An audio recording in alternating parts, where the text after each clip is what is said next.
المغضوب عليهم ولا الضالين.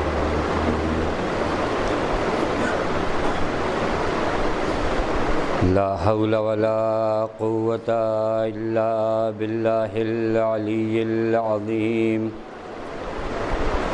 أعوذ بالله من الشيطان اللعين الرجيم. بسم الله الرحمن الرحيم.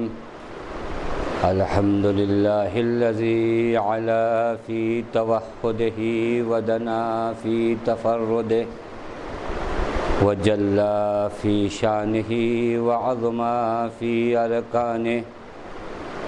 والصلاة والسلام على أشرف الأنبياء والمرسلين حبیب الہ العالمین مولا و مولا الثقلین جد الحسن والحسین مولانا بالقاسم محمد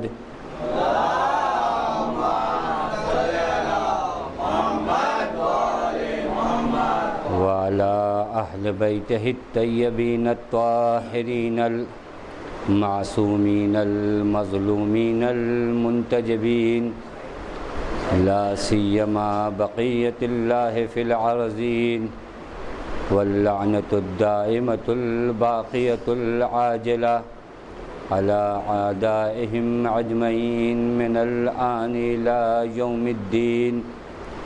أما بعد فقد قال الله الحكيم بسم الله الرحمن الرحيم. كنتم خير أمة أخرجت للناس تأمرون بالمعروف وتنحون عن المنكر وتؤمنون بالله. صلوات بھیجے محمد وعلیہ.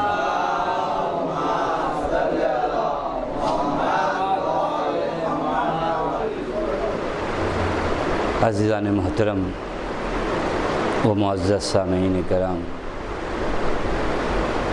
مسلسل ان مجلسوں میں آپ کا حضور پروردگار عالم کی جانب سے ایک توفیق ہے. حسین ابن علی کی بارگاہ اور حسین ابن علی کے مکتب میں شاید ایک دن کی غیر حاضری پوری زندگی کے پچھتاوے کا سبب بن جائے. صرف اس چیز کو انسان درس کر لے کہ ہم کس بارگاہ میں حاضر ہو رہے ہیں، ہم کس کے حضور میں جا رہے ہیں اور ہم کس لیے جا رہے ہیں. یہ باتیں ہیں جو واقعاً عالم ملکوت کا جنہوں نے سفر کیا ہے انہوں نے درک کیا ہے. جنہوں نے اس وادی میں حسین کی عظمت کو دیکھا ہے انہوں نے جانا ہے کہ یہ بارگاہ کیسی بارگاہ ہے. مرحوم آیت اللہ العظمیٰ بہجت فرماتے ہیں کہ ایک رات میں نے اپنے استاد سید علی قاضی تابہ سراہ کو خواب میں دیکھا. عجیب بارگاہ میں آپ حاضر ہیں، اسے درک کریے. شاید ہر مجلس سے پہلے میں جو آپ کی خدمت میں ان باتوں کو عرض کرتا ہوں وہ صرف اس لیے کہ ہمیں معلوم ہونا چاہیے کہ ہم کہاں آئے ہیں، کس کے حضور میں آئے ہیں. میرے دوستو عزیزوں، میں نے عرض کیا جب تک ہم یہ نہیں جانیں گے کہ ہم کہاں آئے ہیں، کس کی بارگاہ میں آئے ہیں، تو ہمارے آنے کا انداز نہیں بدلے گا. اور اگر ہم نے جان لیا کہ ہم کس کی بارگاہ میں آئے ہیں اور کس کے حضور میں آئے ہیں اور کس سے رابطہ ہے ہمارا، تو ہمارا انداز بدل جائے گا، ہمارا کردار بدل جائے گا. کیونکہ مکتب حسینی ہے جس مکتب نے ایک رات میں حر کو سپاہ یزیدی سے لا کر سپاہ الہی میں قرار دے دیا. یہ مکتب حسینی کا معجزہ ہے. زہیر ابن قین کہاں تھے اور حسین کہاں لے کر آ گئے، حر کہاں تھے اور حسین کہاں لے کر آ گئے. اے عزیزو، آپ تو حسینی ہیں، توجہ کریے گا، آپ تو حسینی ہیں، آپ کو حسین کہاں پہنچا دیں گے، اس کی عظمت کو سمجھیے. مرحوم آیت اللہ بہجت کہتے ہیں میں نے اپنے استاد کو خواب میں دیکھا. سید علی قاضی نہایت عرفان کی وادی میں ایک اعلیٰ درجے کا حامل استاد کا میں نے اپنے استاد سے دریافت کیا اور پوچھا ذرا اتنا تو بتائیے کہ دنیا میں کون سا ایسا کام تھا جس کے لیے آپ کو حسرت رہ گئی ہو؟ توجہ کریے گا، سید علی قاضی نہ ان کی نماز شب کبھی چھوٹی ہوگی، نہ مستحبات چھوٹے ہوں گے۔ آیت اللہ بہجت سوال کر رہے ہیں سید علی قاضی سے عالم خواب میں۔ سوال کتنا اہم ہوگا، کیونکہ آغا بہجت ایک ایسی شخصیت کے حامل تھے کہ واقعاً جن لوگوں نے انہیں دیکھا ہے یا جن لوگوں نے ان کے کردار کے بارے میں سنا ہے وہ میرے بات کی تصدیق کریں گے کہ شاید ایسا عالم دین اس زمانے میں کم پیدا ہوا ہو۔ ان میں سے ایک آغا بہجت تھے۔ آغا بہجت نے سوال کیا کہ دنیا میں وہ کون سا عمل ہے جس کے لیے آپ حسرت کرتے ہوں؟ آغا قاضی فرماتے ہیں کہ مجھے ایک چیز کی حسرت ہے، وہ حسرت یہ تھی کہ میں نے روزانہ صرف ایک مرتبہ زیارت عاشورہ کیوں پڑھی۔ میں نے زندگی میں ہر روز زیارت عاشورہ پڑھی، لیکن افسوس اور حسرت اس بات کا ہے کہ کیوں میں نے زیارت عاشورہ ایک مرتبہ پڑھی۔ ان کے اعمال کیسے رہے؟ کیا کیا اعمال نہ کیے ہوں گے سید علی قاضی نے، کون کون سے مستحبات انجام نہیں دیے ہوں گے، لیکن اگر حسرت ہے تو اس بات کی کہ میں نے روزانہ صرف ایک مرتبہ زیارت عاشورہ کیوں پڑھا۔ یہ ہے عزیزو، بارگاہ حسینی میں آنے والوں کو معلوم ہونا چاہیے کہ وہ کس بارگاہ میں ہیں۔ کسی نے امام جعفر صادق علیہ السلام سے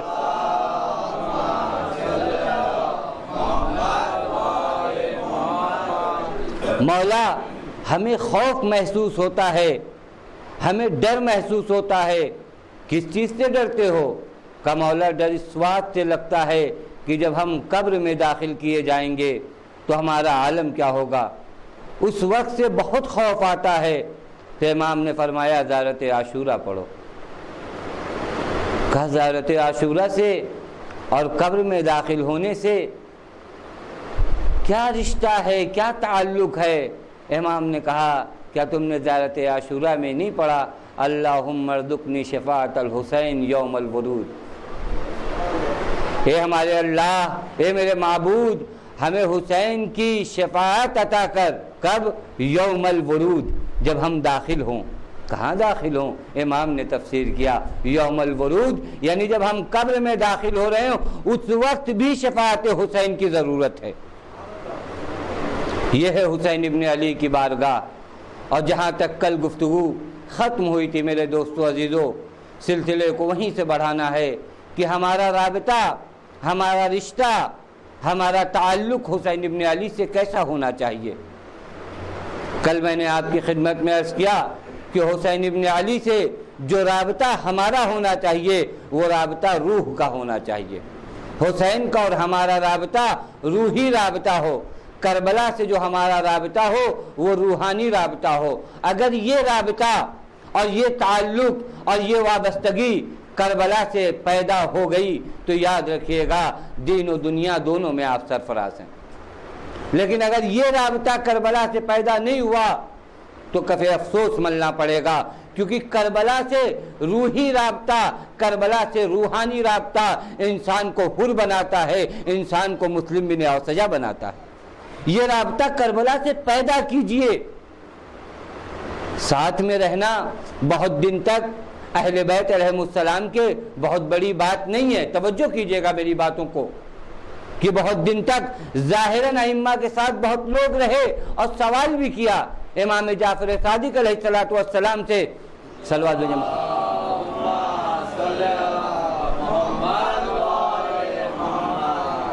کسی صحابی نے امام کے سوال کیا مولا جب ہم آپ کی بارگاہ میں ہوتے ہیں تو حالت کچھ اور ہوتی ہے، اور جو ہی آپ کی بارگاہ سے نکلتے ہیں تو حالت چینج اور بدل جاتی ہے، آخر اس کی وجہ کیا ہے؟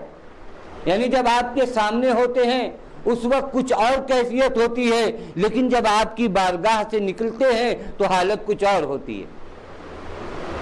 یہ رابطہ کون سا رابطہ ہے؟ یہ رابطہ ظاہری رابطہ تھا۔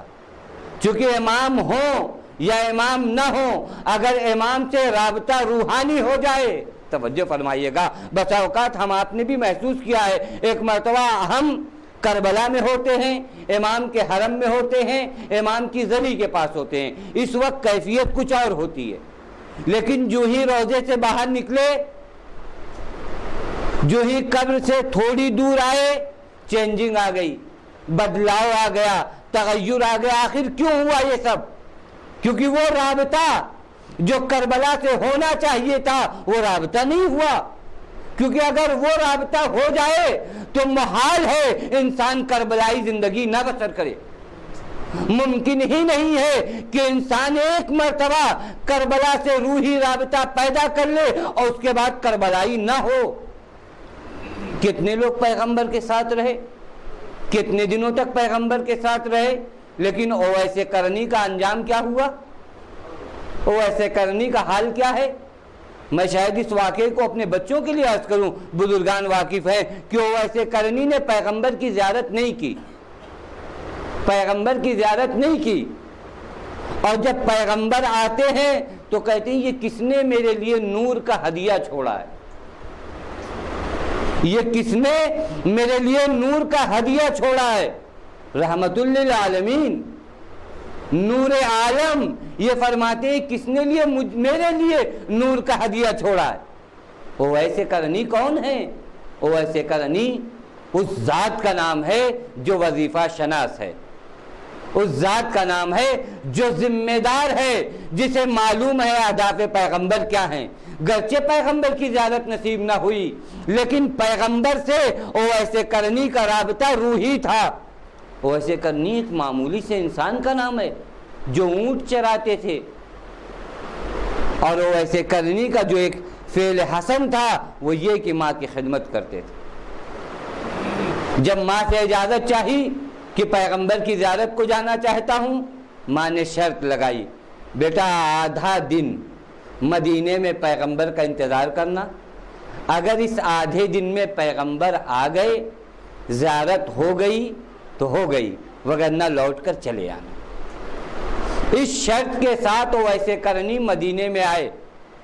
اتفاق یہ کہیے کہ پیغمبر حاضر نہیں تھے، پیغمبر موجود نہیں تھے، اویس قرنی وظیفہ شناس، ذمہ دار، وعدے کو وفا کرنے والے، اور بھی وعدہ جو ماں سے کیا ہے۔ عزیزوں، ماں کی عظمت کو سمجھیے، ماں کی اہمیت کو درک کیجئے۔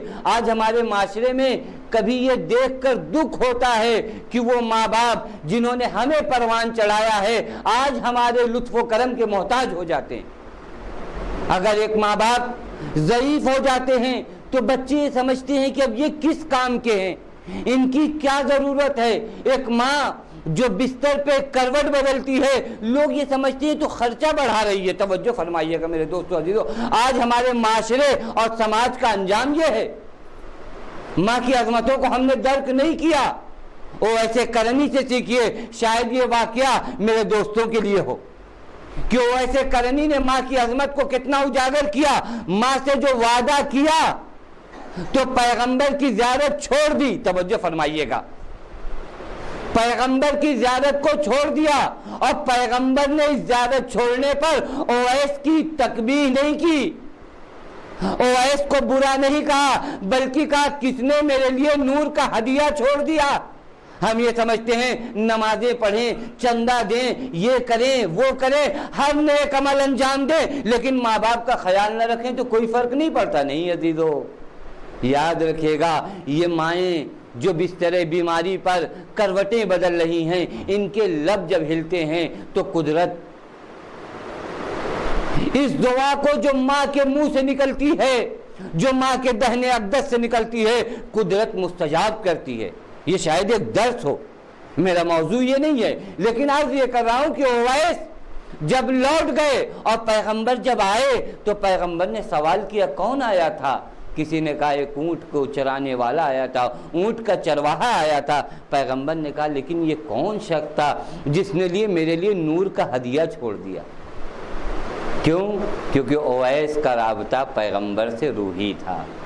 گرچہ پیغمبر کے جسم اطہر کو اویس نے نہیں دیکھا، لیکن پیغمبر کے ہدف کو پہچانتے۔ یہ میرے دوستو عزیزو، کل بھی میں نے آپ کی خدمت میں عرض کیا تھا، گرچہ ہم کربلا نہیں گئے ہیں لیکن اگر حسین سے ایک مرتبہ رابطہ ہمارا روحانی ہو جائے تو ہم کربلائی ہو جائیں گے، لیکن ایک مرتبہ یہ رابطہ روحانی ہونا چاہیے، یہ روحی رابطہ پیدا کیجئے۔ ظاہر کو دیکھ کر متاثر ہونا اچھی بات ہے، لیکن یہ آپ کے شایان شان نہیں ہے، یہ آپ کے شایان شان نہیں ہے۔ جو بارگاہ حسینی میں جن کی مائیں آغوش میں لے کر، آپ کا سابقہ بڑا طولانی ہے بارگاہ حسینی سے، مائیں بچپن سے آپ کو ان مجلسوں میں لے کر آ رہی ہیں، اب تک رابطہ پیدا نہیں ہوا۔ بچپن میں جب ہماری ماں نے ہمیں سکھایا تو یا حسین سکھایا، بچپن میں جب ہمارے باپ نے سکھایا تو ماتم کرنا سکھایا، اتنے تعلقات پرانے ہیں لیکن اب تک ہم پر حسینیت نہیں آئی۔ ہم حسینی تو کہلاتے ہیں لیکن وہ کردار حسینی ہم میں ہے یا نہیں ہے، یہ دیکھنے کی ضرورت ہے۔ اسی کے لیے میں نے اپنے اس عشرہ مجالس کے موضوع کا انتخاب جو کیا وہ امام حسین کے قیام کے اہداف و مقاصد کہ امام نے کیوں قیام کیا۔ ہمیں معرفت ہونا چاہیے کہ ہمارے امام نے یہ جو عالمگیری قیام کیا ہے، اس قیام کی وجہ کیا ہے، کیوں حسین ابن علی نے قیام کیا۔ آج کی اس مجلس میں چاہتا یہ ہوں کہ اپنے موضوع کو ذرا واضح کر دوں کہ گفتگو کس چیز سے ہونی ہے، کیا بیان ہوگا ان دنوں میں۔ کوئی یہ نہ سوچے کہ یہاں تاریخ کربلا بیان ہوگی۔ توجہ فرمائیے گا، فلسفہ قیام امام حسین اور تاریخ کربلا یہ دو الگ چیز ہیں۔ ایک مرتبہ کربلا کی تاریخ بیان کرنا ہو، ایک مرتبہ کربلا کیوں برپا ہوئی ہے اسے بیان کرنا ہے۔ موضوع ہمارا یہ ہے کہ کربلا کیوں برپا ہوئی ہے، کربلا کیوں منعقد ہوئی ہے، کربلائی قیام کے اسباب و عوامل کیا تھے۔ جس طرح قرآن مجید کی ایک تاریخ ہے، ایک تاریخ قرآن ہے اور ایک فلسفہ تاریخ ہے۔ توجہ فرمائیے گا، ایک آیات کے فلسفے ہیں، ایک آیات کی تاریخ ہے۔ آیت کب نازل ہوئی، کس کے لیے نازل ہوئی، لیکن یہ آیت کیوں نازل ہوئی، اس کے پیغام کیا ہیں، اس کے اہداف کیا ہیں۔ جس طرح تواریخ میں ہوتا ہے، ایک مرتبہ آپ کو تاریخ بیان کی جاتی ہے، ایک مرتبہ فلسفہ تاریخ بیان کیا جاتا ہے۔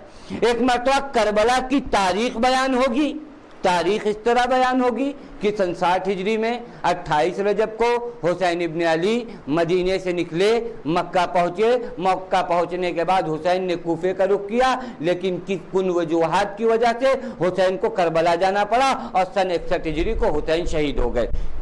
یہ ایک اختصار کے ساتھ تاریخ ہے، لیکن ان کے پیچھے عوامل کیا تھے، ریزن کیا ہیں، اسباب کیا ہیں، یہ ہے فلسفہ کربلا۔ جہاں تک بات تاریخ کربلا کی ہے، کسی حد تک ہم لوگ تاریخ کربلا سے واقف ہیں۔ میں بارہا عرض کرتا ہوں کہ کسی حد تک، کیونکہ تاریخ کربلا بھی صحیح طریقے سے بیان نہیں ہوئی ہے۔ توجہ فرمائیے گا، تاریخ کربلا بھی ابھی تک صحیح طریقے سے، صحیح انداز سے بیان نہیں ہوئی ہے۔ چہ بسا فلسفہ کربلا، ابھی ہم نے تاریخ کربلا کو صحیح طریقے سے نہیں سمجھا ہے، اور اس کی کچھ وجوہات ہیں کہ صحیح طریقے سے تاریخ کربلا کو بیان نہیں کیا گیا۔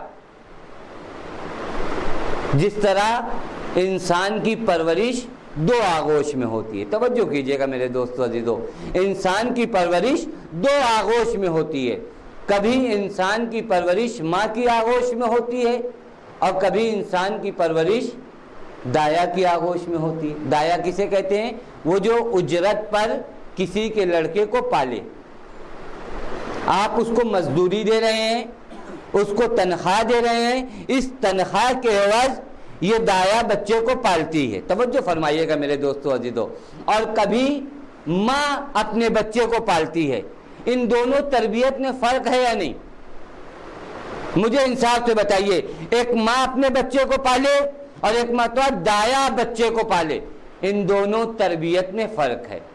اور نہایت عظیم فرق ہے، کیونکہ ماں جب بچے کو پالتی ہے تو ماں کی مرکزیت محبت ہوتی ہے، لیکن جب ایک دایا بچے کو پالتی ہے تو اس کا مورد نظر اجرت ہوتی ہے، اجرت کی بنیاد پر یہ دایا بچے کو پالتی ہے، اسے بچے سے کوئی محبت نہیں، کل سے آپ اس کی تنخواہ بند کر دیجئے،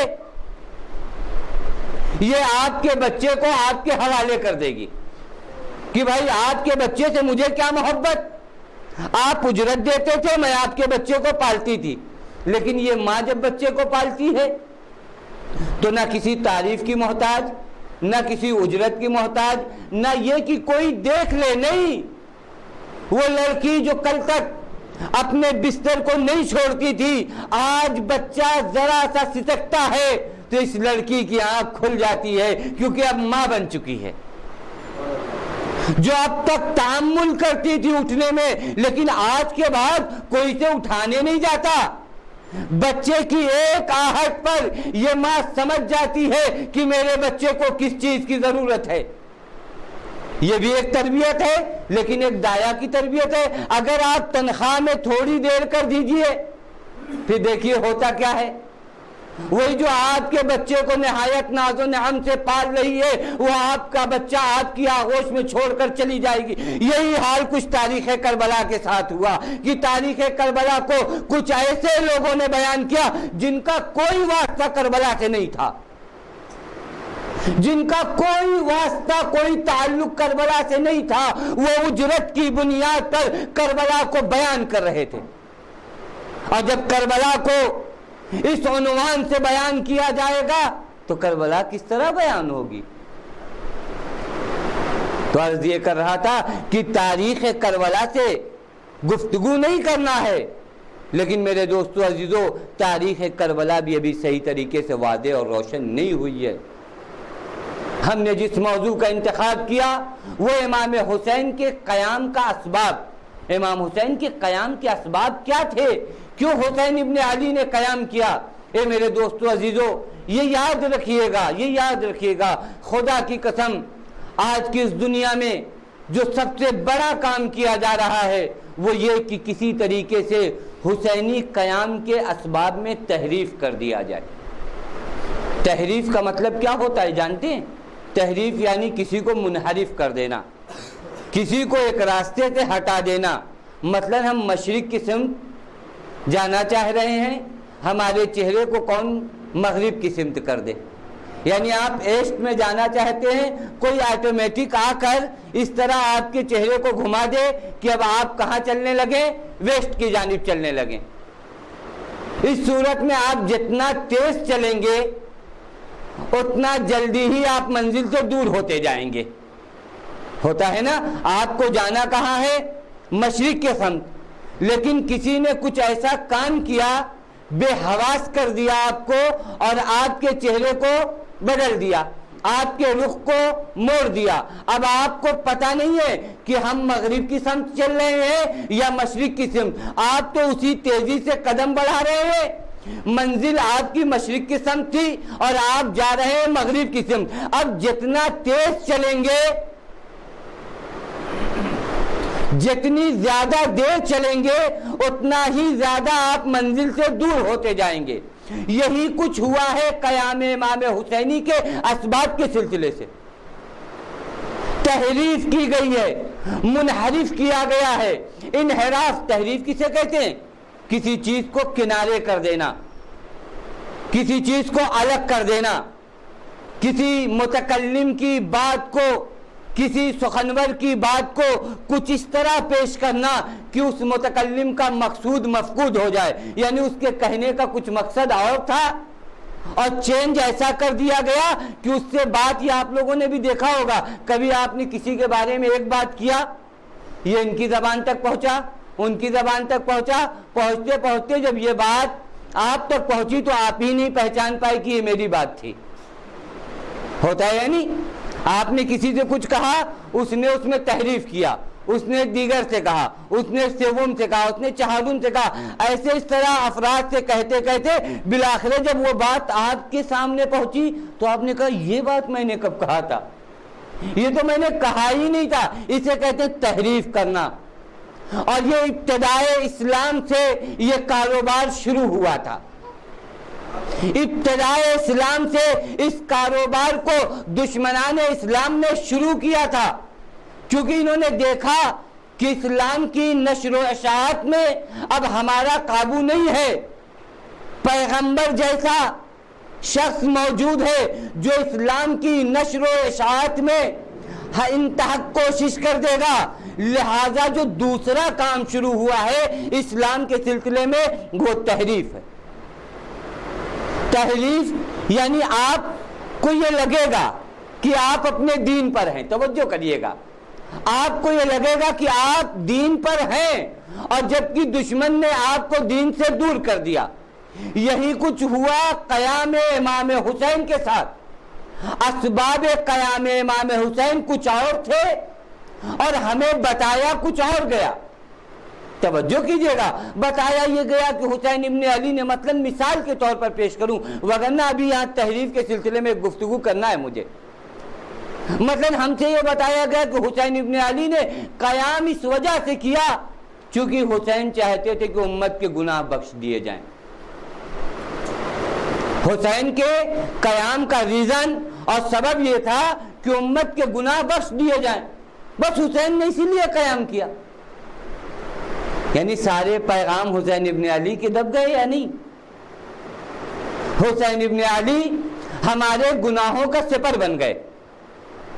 وہ حسین جو امر بالمعروف اور نہی از منکر کے لیے قیام کر رہا ہو، اس حسین کے قیام کو سبب بتایا گیا ہو کہ در حقیقت ہمارے گناہوں کو بخشوانے کے لیے حسین ابن علی نے قیام کیا تھا۔ یہ فکر کہاں سے آئی جانتے ہیں آپ؟ یہ انہی عیسائیوں کی فکر ہے جنہوں نے حضرت عیسیٰ کو یہ کہا تھا کہ عیسیٰ صلیب پر اس وجہ سے گئے کہ امت کو بخشوا دیں۔ وہی باتیں ہم تک لوٹی یا نہیں لوٹی؟ قرآن نے اس منظر کو عجیب طریقے سے ذکر کیا، افتطمعون ان یؤمنوا لکم وقد کان فریق منہم یسمعون کلام اللہ ثم یحرفونہ۔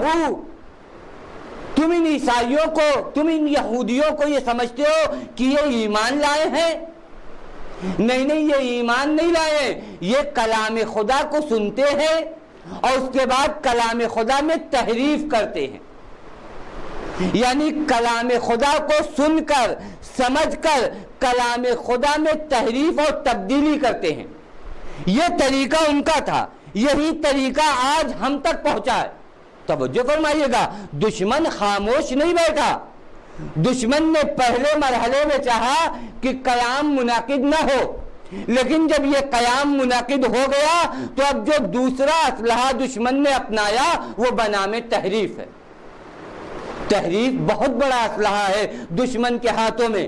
تحریف کی گئی، قرآن مجید کی تحریف لفظی نہیں ہوئی، لیکن قرآن مجید کی جو تفسیر بالرائے ہوئی ہے اسی کو تحریف کہتے ہیں۔ تفسیر بالرائے کوئی الگ چیز نہیں ہے، تفسیر بالرائے یہی تحریف ہے کہ کبھی آپ اس کا معنی یہ لے لیجئے، کبھی اس کا معنی یہ لے لیجئے، اور تحریف کے کاروبار کے لیے اسلام کی ابتدا سے ایک سازش رچی گئی ہے، ایک پوری سازش۔ میں بیان کروں آپ کی خدمت میں، وہ سازش جو اسلام کو محرف کرنے کے لیے رچی گئی وہ کون سی سازش ہے؟ وہ ممنوعیت حدیث کا دور کہ احادیث پیغمبر نقل کرنے کا کسی کو پرمیشن نہیں ہے، کسی کو اجازت نہیں ہے کہ پیغمبر کی جانب سے جو حدیث آئے اسے نقل کرے۔ یہ ممنوعیت کس نے لگایا، کس نے منع کیا آپ جانتے ہیں؟ کس نے؟ آیا یہودیوں نے یہ ممنوعیت عائد کی؟ احادیث پیغمبر کو نقل کرنے سے کس نے منع کیا؟ سوال یہ ہے بھائی، پیغمبر کی احادیث سے کیوں روکا جا رہا ہے کہ نہیں پیغمبر سے کوئی بھی حدیث کوئی نقل نہ کرے؟ کسی کو اتھارٹی نہیں ہے کسی کو یہ پاور نہیں ہے، کسی کو یہ پرمیشن نہیں ہے کہ پیغمبر کی کسی حدیث کو نقل کیا جائے۔ یہ ان لوگوں نے پابندی لگائی جو پیغمبر کے دین کے محافظ بنے بیٹھے تھے۔ پیغمبر کی مسند پر، پیغمبر کے منبر پر بیٹھ کر پیغمبر کی احادیث کو نقل کرنے سے روکا گیا تھا۔ یہ ان لوگوں کی جانب سے تھا۔ تاریخ بھری پڑی ہے، جا کر مطالعہ کیجئے۔ عبداللہ ابن عمر کہتا ہے کہ میں پیغمبر سے احادیث نقل کرتا تھا۔ یہ سازش بعد از پیغمبر نہیں شروع ہوئی۔ ہمارے بعض جوانوں کے ذہن میں یہ نہ ہو کہ یہ سازش بعد از رحلت پیغمبر شروع ہوئی، نہیں، پیغمبر کے زمانے سے ہی شروع ہوئی۔ پیغمبر ابھی قید حیات میں ہے اور یہ سازش رچی جا رہی ہے کہ پیغمبر کے قول کو نقل نہ کیا جائے۔ عبداللہ ابن عمر کہتا ہے کہ مجھ سے بعض صحابہ نے آ کر کہا کہ پیغمبر جو کہتے ہیں اسے نقل مت کیا کرو، یہ پیغمبر کی حیات کا ماجرا ہے کہ پیغمبر کے اقوال کو لکھا مت کرو، ان کے اقوال کو نقل نہ کیا کرو۔ میں نے پوچھا کیوں؟ تو کہا پیغمبر ہیں، کبھی کسی سے ناراض ہوتے ہیں تو اس کے بارے میں کچھ کہہ دیتے ہیں۔ عجیب شناخت ہے پیغمبر کی۔ میں نے عرض کیا تحریف کو سمجھیے کہ تحریف کی ابتدا کہاں سے ہوئی ہے۔ یزید یک بیک خلیفہ رسول نہیں بنا، توجہ فرمائیے گا، ممکن ہی نہیں تھا ایک فاسق و فاجر خلیفہ رسول ناگہانی طور پہ بن جائے، نہیں، ایک پوری سازش رچی گئی ہے، ایک پوری سازش ہے۔ کہا تمہیں کس نے؟ کہا پیغمبر ہیں، کبھی کسی سے ناراض ہوتے ہیں تو اس کے بارے میں کچھ کہہ دیتے ہیں، کبھی کسی سے خوش ہوتے ہیں تو اس کے بارے میں کچھ کہہ دیتے ہیں، یعنی ہوا و ہوس کی بنیاد پر کہتے ہیں۔ یہی تو کہنے کا مطلب ہو نا میرے دوستو عزیزو، یعنی اگر جس طرح ہم ناراض ہوتے ہیں کسی سے تو اس کے بارے میں جو منہ میں آئے کہہ دیتے ہیں، اور جب خوش ہوتے ہیں تو اسے کیا سے کیا بنا دیتے ہیں۔ تو کہا گیا پیغمبر نے بھی ایسے ہی کام کیا ہے، پیغمبر سے احادیث نقل نہ کرو۔ یہ کہتا ہے اس زمانے سے میں نے پیغمبر کی احادیث نقل کرنا چھوڑ دیا، لیکن ایک مرتبہ میں نے پیغمبر سے خود بیان کیا کہ یا رسول اللہ میں آپ سے احادیث نقل کرتا تھا، لیکن کچھ لوگوں نے اس طرح کی باتیں کی۔ تو پیغمبر نے کہا قسم خدا کی میرے دہن اقدس سے جو نکلتا ہے وہ حق نکلتا ہے، اور مجھے تو افسوس اس بات کا ہے کہ ہائے رو امت مسلمہ کس کار مذلت میں جا کر گر گئی ہے۔ وہ پیغمبر جس کے دہن اقدس سے نکلی ہوئے جملوں کو کافر و مشرک صداقت کی سند دے رہے ہوں، جس کے دہن اقدس پر آیات کے پہرے لگے ہوں، ما ینطقو عن الہوا ان ہوا الا وحی یوحا، یہ ہوا و ہوس کی بنیاد پر کچھ بھی نہیں کہتا، یہ تو وحی کی بنیاد پہ کہتا ہے۔ قرآن واضح لفظوں میں کہہ رہا ہے، اب شک کی گنجائش رہ جاتی ہے۔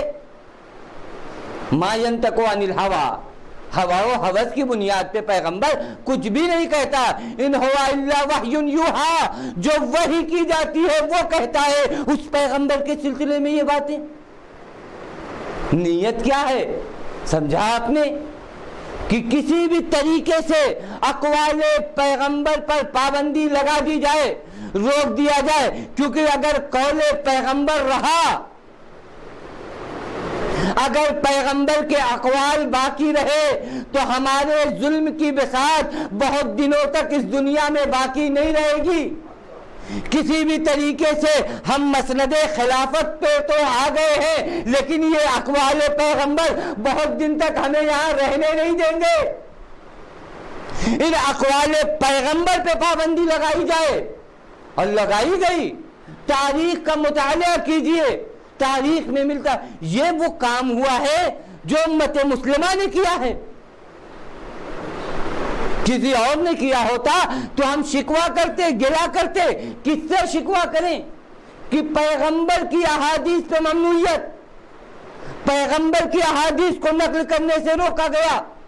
آخر یہ کون سی امت ہے؟ تاریخ میں ملتا ہے قرضہ کہتے ہیں کہ ہم صحابہ کا ایک گروہ کوفے کی سمت جا رہا ہے اور وقت کے خلیفہ ہمیں الوداع کہنے حاضر ہوئے اور ہم سے کہا تم جانتے ہو تمہیں میں یہاں تک چھوڑنے کیوں آیا ہوں؟ ان بیچاروں کو کیا پتا، یہ تو یہ سمجھے تھے کہ محبت کی بنیاد پر آئے ہیں۔ انہوں نے کہا چونکہ ہم صحابی رسول ہیں، ہمارا شمار انصار میں ہوتا ہے، لہٰذا آپ ہمیں چھوڑنے آئے ہوں گے۔ کہا نہیں، آنے کی وجہ یہ نہیں ہے، میں اس لیے آیا ہوں کہ کوفہ جا رہے ہو، کوفے کے لوگ اہل قرآن ہیں، قرآن پڑھتے ہیں، انہیں قرآن پڑھنے دو۔ تم سے اگر یہ قول پیغمبر طلب کریں تو ان سے قول پیغمبر نقل نہ کرنا، اور یاد رکھنا کبھی ان کے لیے قرآن کی تفسیر نہ کرنا۔ آخر یہ پابندیاں، یہ رکاوٹ، یہ موانع کیوں ایجاد کیے جا رہے ہیں؟ قول پیغمبر سے کیوں روکا جا رہا ہے؟ 500 احادیث کو ایک وقت میں جلایا گیا، آخر کیوں؟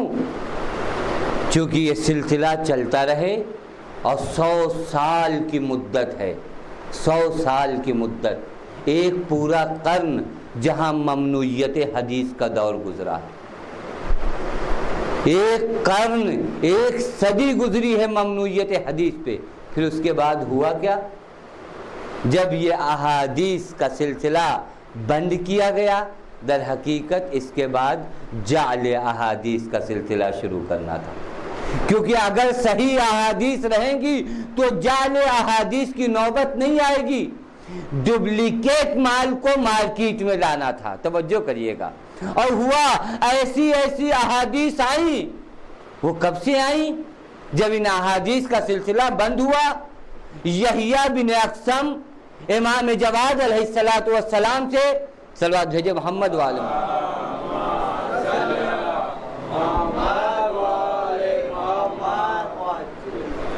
امام جواد سے کہتے ہیں مولا مناظرے کے عالم میں، کہتا ہے کہ دیکھیں میں نے عرض کیا کہ پہلے کاروبار اور سازش کہاں سے ہوئی؟ پیغمبر کی احادیث پہ پابندی لگائی گئی۔ اب ایک نیا اسلام، ایک نیا دین اس امت کے حوالے کیا جا رہا ہے، چونکہ اب پیغمبر کے اقوال کو روکا جا چکا، ایک پورا قرن گزر گیا۔ اب امام سے سوال کیا جا رہا ہے کہ آپ اس حدیث کے بارے میں کیا فرماتے ہیں کہ جہاں پر اللہ تعالیٰ نے ایک مرتبہ جبرائیل کو پیغمبر کے پاس بھیجا اور کہا ہے جبرائیل جا کر میرے حبیب سے کہو کہ میں تو فلاں سے راضی ہوں، کہ وہ مجھ سے راضی ہیں یا نہیں راضی؟ دیکھ رہے ہیں، جب اصلی احادیث کو روکا گیا، یہ در حقیقت یہ پوری سازش ہے۔ یہ یاد رکھیے گا، ایسا نہیں کہ ایک کاروبار ایک بیگ شروع ہوا، نہیں، یہ سلسلے سے کام ہوتا رہا ایک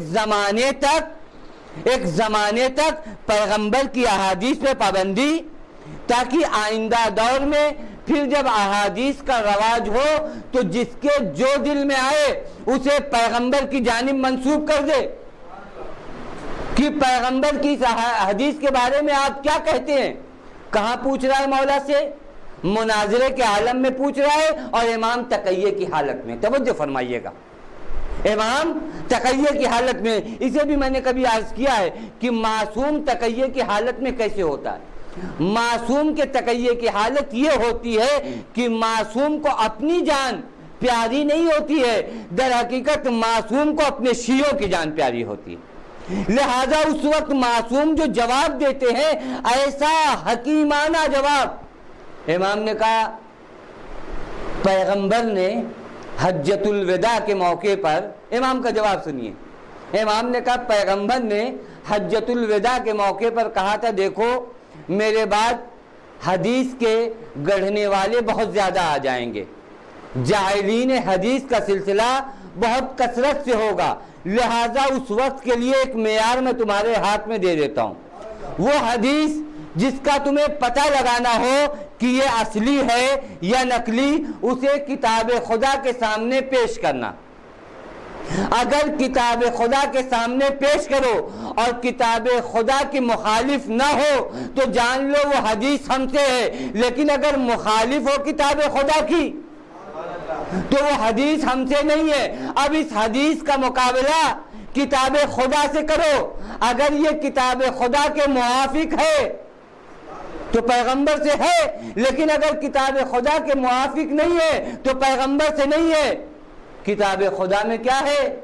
کہ تم نے حدیث کیا پیش کی؟ حدیث یہی تو پیش کی کہ میں خدا راضی ہوں، ذرا ان سے پوچھ کر بتائیے کہ وہ راضی ہیں یا نہیں۔ تو امام نے کہا کیا قرآنی آیت نہیں ہے نحنو اقرب الیہ من حبل الورید؟ ہم نے انسانوں کو خلق کیا اور ہم یہ بھی جانتے ہیں کہ انسان کے نفس کے اندر کیا ہے، اور ہم انسان سے شہ رگ سے زیادہ قریب ہیں۔ اب مجھے بتاؤ جو خدا رگ حیات سے زیادہ قریب ہو اسے یہ پوچھنے کی کیا ضرورت کہ وہ مجھ سے راضی ہیں یا نہیں؟ وہ خدا نہیں جانتا؟ بھائی وہ خدا نے کہا ہے نحنو اقرب الیہ من حبل الورید، ہم انسان سے شہ رگ سے زیادہ قریب ہے۔ جب خدا شہ رگ سے زیادہ قریب ہے تو خدا کو تو معلوم ہونا چاہیے کہ فلاں صاحب خدا سے ناراض ہے یا خوش۔ یہ احادیث کا سلسلہ اور عجیب احادیث، سمجھیے یہ تحریف کا کاروبار کہاں سے شروع ہوا۔ ان احادیث کو جو ممنوع کیا گیا اس کے بعد یہ سلسلہ یوں ہی چلا۔ پھر اس نے ایک اور حدیث پیش کی کہ مولا یہ بیان کریے کہ اس حدیث کے بارے میں آپ کی رائے کیا ہے؟ امام نے فرمایا کون سی حدیث؟ کہا جس طرح آسمان پر جبرائیل و میکائیل ہیں اسی طرح زمین پر فلاں اور فلاں ہیں۔ جس طرح آسمان پر یہ ہیں اسی طرح زمین پر یہ ہیں۔ اس حدیث کے بارے میں آپ کیا کہتے ہیں؟ امام نے کہا جبرائیل و میکائیل خدا کے مقرب بندے ہیں، یہ وہ فرشتے اور وہ ملائکہ ہیں جنہوں نے ایک لمحے کے لیے بھی معصیت خدا میں زندگی بسر نہیں کی، اور جس کو تم تشبیہ دے رہے ہو ان کی ایک عمر شرک میں گزری ہے۔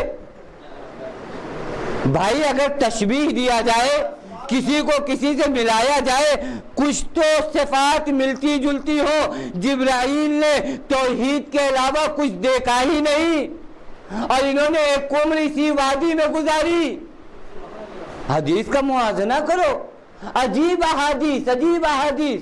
شاید یہ سلسلہ چلتا رہے اور میں بیان کرتا رہوں، میرا وقت ختم ہو جائے کہ مولا یہ بتائیے اس حدیث کے بارے میں آپ کا کیا نظریہ؟ کس حدیث کے بارے میں؟ وہ یہ کہ فلاں شخص اہل بہشت کے لیے چراغ ہیں، اہل بہشت کے لیے چراغ کی منزلت رکھتے ہیں، شمع کی منزل رکھتے ہیں، اہل بہشت کو ان سے نور پہنچے گا۔ امام نے فرمایا بہشت میں ملائکہ موجود ہیں، بہشت میں جناب آدم موجود ہیں، بہشت میں انبیاء علیہم السلام موجود ہیں، بہشت میں پیغمبر اسلام موجود ہیں۔ ان کی موجودگی میں وہ کون سا نور کم پڑ رہا ہے کہ ان کے نور کی ضرورت پڑ گئی؟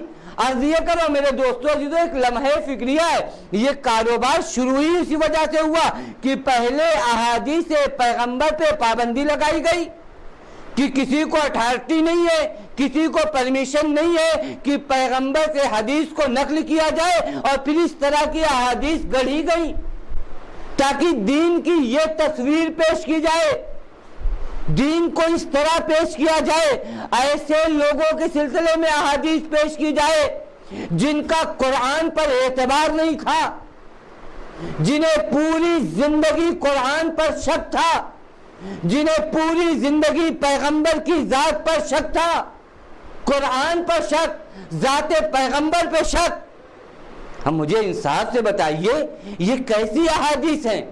در حقیقت وہی کاروبار تحریف، کیونکہ اس سلسلے کو آگے بڑھانا ہے۔ دشمن نے ہار نہیں مانی، اسلام آ گیا، پیغمبر نے اسلام کا ثبات کیا، اسلام ثابت قدم ہو گیا، لیکن ایسا نہیں کہ دشمن ختم ہو گئے۔ دشمن اسلام ختم نہیں ہوئے، کچھ لوگ اسلام میں اسی وجہ سے داخل ہوئے کہ اب تک مقابلہ دشمن بن کے تھا، اب ہم اسلام میں داخل ہوتے ہیں اور دوست کی شکل میں آ جاتے ہیں۔ میرے دوستو عزیزو، یہی پورا کاروبار، یہی پورا کام اگر آپ ہوشیار نہ رہے، اگر آپ ہوشیار نہ رہے تو یہی پورا کام مقصد حسینی کے ساتھ کیا جائے۔ حسین حسین ہمارے لب پہ رہے گا، لیکن حسینیت ہمارے اندر سے جا چکی ہوگی۔ ایک محرف کربلا آپ کے سامنے پیش کی جائے گی، اور اگر کربلا کی تحریف کر دی گئی، کربلا کو بڑی مشکلوں سے بچایا گیا ہے، بڑی جانیں قربان کی گئی ہیں۔ زینب اولیاء مقام نے کربلا کے ہدف کو بچانے کے لیے، کربلا کے مقصد کو بچانے کے لیے کیا نہیں کیا، کیسے مظالم نہیں سہے۔ ان تمام مظالم کو زینب نے اس لیے سہا تاکہ میرے بھیا کا اصل پیغام امت تک پہنچ جائے اور انسانیت تک پہنچ جائے۔ اس پیغام کے محافظ آپ ہیں۔ آپ کو پہلی صورت میں جاننا ہوگا کہ حسین نے کیوں قیام کیا، اور پھر دنیا کو بتانا ہوگا کہ ہمارے مولا نے یوں قیام کیا۔ یہ آپ کا فریضہ بنتا ہے، یہ آپ پر لازم ہے۔ آپ تو کہتے ہیں نا فَيَا لَيْتَنِي كُنْتُ مَعَكُمْ فَأَفُوزُ مَعَكُمْ، آئیے وقت ہے۔ کل حسین ابن علی کی ذات نرغہ اعداء میں تھی، آج حسین کا مقصد نرغہ اعداء میں ہے۔ کل جس طرح حسین کی ذات حل من ناصرین کی صدا بلند کر رہی تھی، آج مقصد حسینی آپ کو پکار رہا ہے۔ اہداف حسینی کی تحریف کی جا رہی ہے۔ حسین کے نام پر لوگوں کو دین سے دور کیا جا رہا ہے، یہ کیسی تحریف ہے؟ حسین جو دین اور دین کی پناہ ہے، اس حسین کے ذریعے ہمارے بچوں کو، ہمارے نوجوانوں کو، ہمارے ضعیفوں کو، ہماری قوم کے فرد کو یہ بتایا جا رہا ہے کہ حسین ابن علی نے قیام کیا، حسین شہید ہوئے، اب تمہیں کیا ضرورت ہے نماز پڑھنے کی؟ حسین تو تمہارے گناہوں کو بخشوا لیں گے۔ یہ میرے دوستو عزیزو، یہ قیام حسینی کے ساتھ تحریف ہے۔ حسین نے قیام کیوں کیا تھا؟